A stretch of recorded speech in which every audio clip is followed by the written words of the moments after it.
Nima, hali ham sezmayapsanmi? Butun dunyo, butun insoniyat anime haqida gapiryapti. YouTube, TikTok, Instagram hammasi anime bilan birga portlamoqda. Bu oddiy trend emas, bu global portlash. Anime allaqachon millionlab qalblarni egallagan va bu video sening yuragingni ham yondiradi. Endi sen qochib qutula olmaysan. Faqatgina bitta yo'ling mavjud. Obuna bo'lib, bu sirni men bilan birga ochish.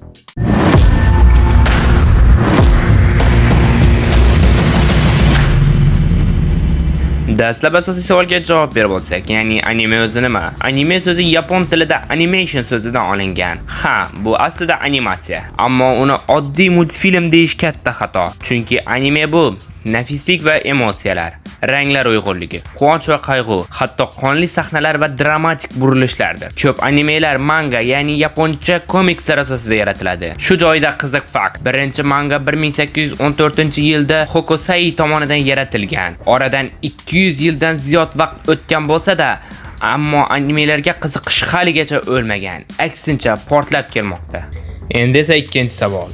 Animelar nega mashhur bo'lib ketdi? Bugungi kunga kelib animelar juda yuqori sifatda ishlanmoqda. Harakatlar realistikligi, hissiyotlarning chuqurligi, janrlarning xilma-xilligi, jang, drama, romantika, fantastika. Shuning uchun ham animelar ko'pchilik ba'zi filmlardan chuqurroq ta'sir qiladi.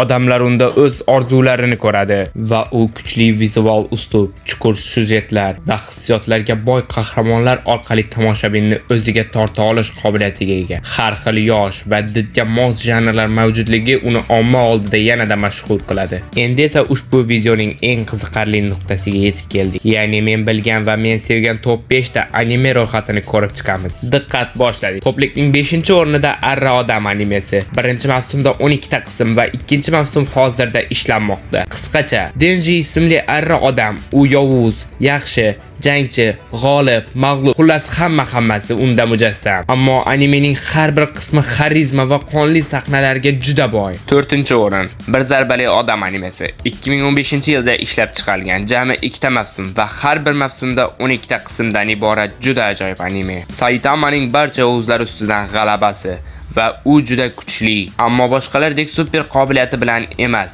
jismonan. Shaxsan o'zim bu animening birinchi mavsumini to'liq ko'rib tugatganman. Ammo siz uni ko'rmoqchi bo'lsangiz Telegram kanalimizdan topasiz. Kanalimizni esa mana shu maxsus kod orqali topishingiz mumkin. 3-o'rinda esa yolg'izlikda daraja ko'tarish, ya'ni Solo Leveling animesi. 2024-yilda ishlab chiqarila boshlangan. Unda bitta mavsum va 12 ta qism mavjud. Anime Jinwoning oddiy bola darajasidan yuqori darajadagi jangchiga ko'tarilishi haqida. 2-o'rinda esa o'z zamonasining eng mashhur animesi, ya'ni Naruto. U 2002-yilda ishlab chiqarilgan, jami 220 ta qism. Naruto animesini ko'rmaganlar bo'lmasa kerak. Shuning uchun ham uni ortiqcha ta'riflab o'tirish ham shart emas deb topdim. Eng cho'qqisida esa, ya'ni birinchi o'rnimizda 2013-yilda ishlab chiqarilgan, jami 88 ta qismdan va 4 ta mavsumdan iborat Titanlar xuruji animesi. Oddiy odamlarga ulkan titanlar hujum qila boshladi. Shahar esa ulardan himoyalanish uchun devor bilan o'rab olindi. Men sanab o'tgan barcha animelarni ko'rishingizni maslahat beraman. Har biri o'ziga xos, har biri yurakni lahzaga keltiradigan. Agar biror joyda adashgan bo'lsam, anime muxlislaridan albatta uzr so'rayman. Kommentda o'zingiz sevgan top 5 ta animeni ro'yxatini yozib qoldiring. Obuna bo'ling, like bosing va yana ko'rishguncha xayr.